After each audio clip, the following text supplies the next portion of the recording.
শনিবার বলে আজ একটু দেরি করেই ঘুম থেকে উঠেছি, আর সেই মতো আজ পুজো দিতেও কিন্তু দেরি হয়ে গেল। তাই পুজো দিয়ে উঠেই দুপুরের খাবারটা খেয়ে নিলাম, কারণ সকালে সেরকম কিছু খাওয়া হয়নি চা ছাড়া। আর আমার জানো তো নিরামিষ দিনে না খিচুড়ি, রাইস আলুর দম বা পোলাও আলুর দম খেতে খুবই ভাল লাগে।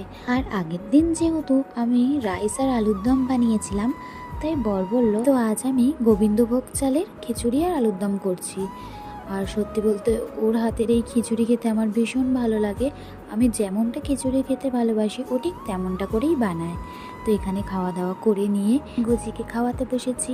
আর গুজি কী করে জানো তো, যখনই আমরা খেতে বসবো ও না ঘুমিয়ে পড়বে, জানে মামা বাবার খাওয়া হয়ে গেলেই আমাকে খাওয়াবে। তাই আমি আগে ভাগে এমন ঘুমিয়ে থাকবো যাতে আমাকে না খায়। তো যাই হোক, ওকে তো ঘুম থেকে তুলে খাইয়ে দিয়ে আমরা একটু রেস্ট নিলাম। তো রেস্ট নিতে নিতে হঠাৎ করেই মাথায় এলো অনেক দিন ধরে একটু দক্ষিণেশ্বর যাওয়ার ইচ্ছা হচ্ছে, কিন্তু কোনো মতে সেটা হয়েই ওঠে না। তাই ভাবলাম আজ তো বিকেলে কোনো কাজ নেই, আজকে তো একটু বেরিয়ে আসাই যায়। আর তখন বরমশাইকে বলতে ও সঙ্গে সঙ্গে রাজি হয়ে গেল। তবে কিন্তু আমরা কখন মন্দিরের ওই পুজো দেওয়ার টাইম সেটা জানতাম না বলে এমনি ভেবেছি যে পুজো দিতে না পারি তো একটু ঘুরে চলে আসবো। তো তখন গিয়ে জানতে পারলাম যে না, 3:30 থেকে মন্দির খুলে যায়। আর আমরা গেছিলাম ওই 5:30টার পর।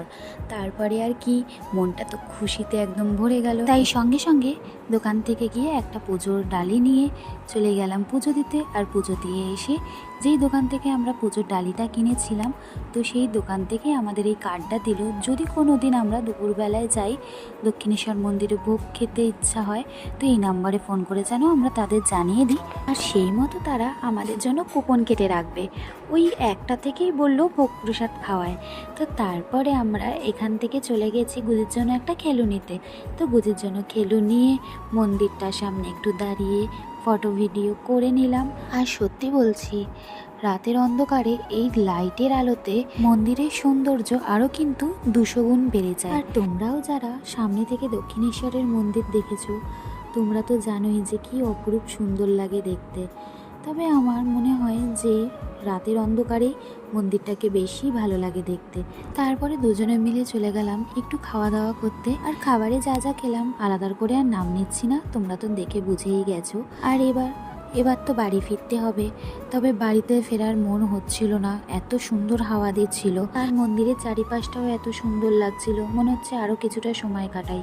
কিন্তু তা করলে তো হবে না, আমার বুঝি শোনা বাড়িতে একা আমাদের অপেক্ষা করছে। আর দেখো, ওর জন্যই হাম্বাটা কিনে এনেছি। আর গুজি হাম্বা পেয়ে সেই